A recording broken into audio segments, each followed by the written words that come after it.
السلام علیکم، میرا نام ہے ذیشان عثمانی۔ آج میں آپ کو سکھاؤں گا بدلہ لینے کے طریقے۔ بہت سے لوگوں کے ساتھ پریشانی ہوتی ہے، کوئی نہ کوئی شخص ان پہ ظلم کر دیتا ہے، کوئی نہ کوئی ان کے ساتھ ناانصافی کر دیتا ہے، زیادتی کر دیتا ہے، اور وہ اس آگ کے اندر مسلسل جلتے رہتے ہیں۔ اس آگ میں جلنے کا نقصان یہ ہوتا ہے کہ وہ آگے نہیں بڑھ پاتے۔ جب آپ نگیٹو سوچتے ہیں تو پازیٹیو نہیں سوچ پاتے۔ جب آپ کسی سے انتقام لینے کا سوچ رہے ہوتے ہیں تو جو کریٹیو کام ہوتے ہیں، اپنی صلاحیتیں اپنے آپ پہ لگانی ہوتی ہیں، وہ نہیں لگ پاتی۔ تو میں آپ کو 2-4 طریقے آج بتاتا ہوں بدلہ لینے سے۔ اس سے آپ کی انتقام کی آگ بھی ٹھنڈی ہوگی، آپ کا بدلہ بھی پورا ہو جائے گا، اور آپ کا آگے بڑھنے کا عمل بھی نہیں رکے گا۔ میرے ایک سر تھے مولانا عبدالرحمن صاحب، وہ عموماً مجھے دعائیں سکھایا کرتے تھے قرآن و حدیث سے۔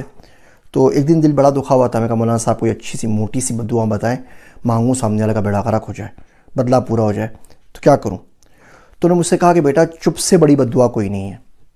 جب بندہ خاموش ہو جاتا ہے پھر قدرت انتقام لیتی ہے، اور قدرت بہت باریک پیستی ہے۔ جب ہم بولتے رہتے ہیں، ہم اس کو گالیاں شالیاں دیتے رہتے ہیں، سلواتیں سناتے رہتے ہیں، پھر قدرت خاموش رہتی ہے۔ تو سب سے اچھا بدلہ لینے کا طریقہ یہ ہے کہ بندہ خاموش ہو جائے اور اپنے آپ پہ کام کرے۔ دیکھیے کسی شخص نے اگر آج آپ کو ذلیل کیا اس وجہ سے کہ اس کے پاس علم ہے اور آپ کے پاس نہیں ہے، تو ٹھیک ہے، زندگی پڑھیے، آرام سے 20-25 سال لگا دیجیے علم حاصل کرنے کے اوپر۔ ایک وقت آئے گا کہ آپ کا علم اس شخص سے بہت زیادہ بڑھ جائے گا، اور اس سے برا انتقام اور کوئی آپ سے نہیں لے سکتے۔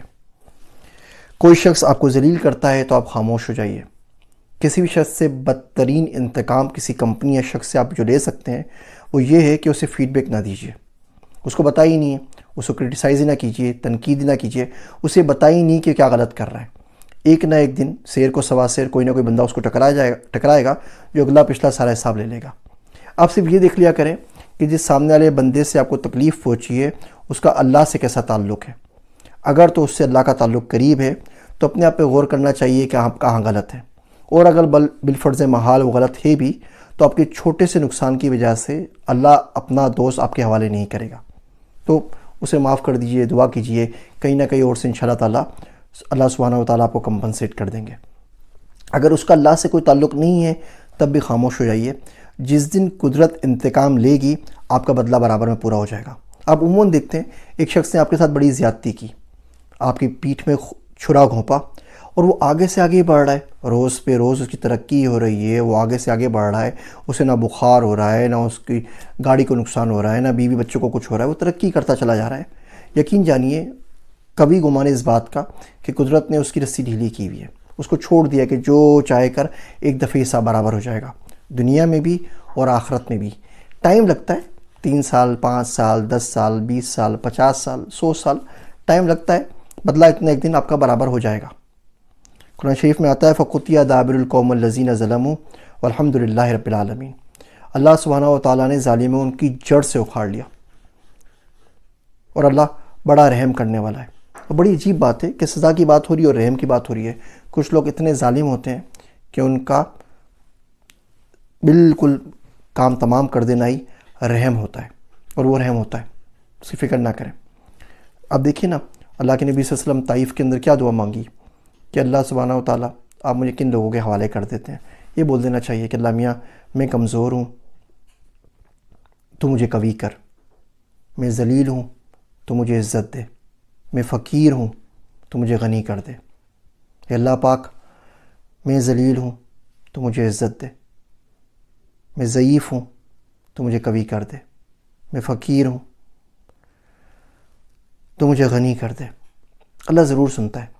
اللہ سبحانہ و تعالیٰ رحم کی اپیل کبھی بھی رد نہیں کرتے۔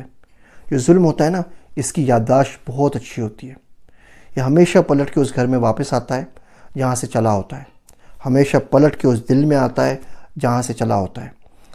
آپ کی زندگی میں سامنے آئے گا، آپ کے ساتھ نہیں ہوگا، آپ کی اولاد کے ذریعے ضرور سامنے آئے گا۔ اور اولاد کا غم اس دنیا کا سب سے بڑا غم ہے، وہ نہیں سہارا جاتا۔ بندہ اپنے پہ سہ جاتا ہے، اولاد پہ نہیں سہ پاتا۔ بہت سے لوگ ہنس رہے ہوتے ہیں کہ اس کا مال دبا لیا، اس کو ڈرا دیا، اس کو دھمکی دے دی، اور کوئی پوچھنے والا نہیں ہے۔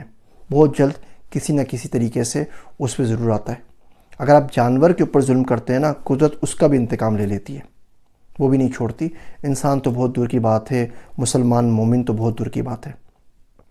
ظلم کرتے ہوئے سوچنا چاہیے کہ سامنے والا اگر جانماز کے اوپر بیٹھ گیا تو کیا کرے گا۔ اس شخص سے کبھی پنگا نہیں لینا چاہیے جس کا خدا کے سوا کوئی نہ ہو، ورنہ وہ اپنی آہوں سے آپ کی دعائیں راکھ کر دے گا۔ اس پہ ضرور سوچیے گا۔ بدلہ لینے کے اس کے علاوہ جو طریقے ہیں وہ یہ ہیں کہ اپنے آپ پہ کام کیجیے، اپ اسکلنگ کے اوپر کام کیجیے، اپنے آپ کو آگے بڑھائیے۔ آپ جس دن اس معاشرے میں اچھے مقام پر آ جائیں گے، بدنصیبی سے ہمارا معاشرے میں لوگوں کی عزت کا تعین ان کے اسٹیٹس کے حساب سے ہوتا ہے۔ آپ کی کیا گاڑی ہے، کیا بنگلہ ہے، کتنا بینک بیلنس ہے، کتنا پیسہ کماتے ہیں۔ عموماً آپ نے دیکھا ہوگا لوگ ذاتی سوالات پوچھتے ہیں، یہ پوچھتے ہیں جی آپ کتنا کماتے ہیں، وہیں سے آپ کو تول لیتا ہے۔ اگر تو آپ اس سے زیادہ کماتے ہیں تو آپ اس کے ولی مرشد اور سر اور ٹیچر اور مینٹر ہو گئے۔ اگر آپ اس سے کم کماتے ہیں تو آپ اس قابل ہی نہیں ہیں کہ وہ آپ سے بات کرے۔ آپ اس کے برابر کماتے ہیں تو بولتا ہے ٹھیک ہے آپ کا چھکا لگ گیا، تکا لگ گیا، ورنہ آپ اس قابل ہے نہیں۔ یعنی کہ وہ ہر طریقے سے آپ کو حقارت سے ہی دیکھتا ہے۔ زیادہ بھی کماتے ہیں وہ جب تک آپ کا دوست ہے، جب تک وہ آپ کے برابر نہیں ہو جاتا۔ جس دن آپ کے برابر ہو جائے گا وہ آپ کو رونتا ہوا چلے جائے گا۔ اپنے پہ کام کیجئے، اپ اسکلنگ پہ کام کیجئے، اچھے انسان بنیے، اچھے اخلاق کریں۔ صرف ایک کام کر لیں، ایک تہیہ کر لیجئے کہ آپ کی ذات سے کسی کو کوئی تکلیف، کوئی دکھ نہیں پہنچے گا۔ یہ دنیا بھر کے جتنے بدلے ہیں سب اپنے آپ ایک نہ ایک دن پورے ہو جائیں گے، آپ فکر نہ کریں۔ یہ فیل، یہ محاذ کسی اور پہ چھوڑ دیجئے، ڈیسائیڈ کر لیجئے بدلہ نہیں لینا، بدلہ اللہ پہ چھوڑنا ہے، خاموش ہو جانا ہے۔ امید ہے یہ باتیں شاید آپ کے دل میں کسی نہ کسی دن گھر کر جائیں۔ میرے لیے دعا کیجیے گا۔ میں ہوں آپ سب کا ذیشان عثمانی۔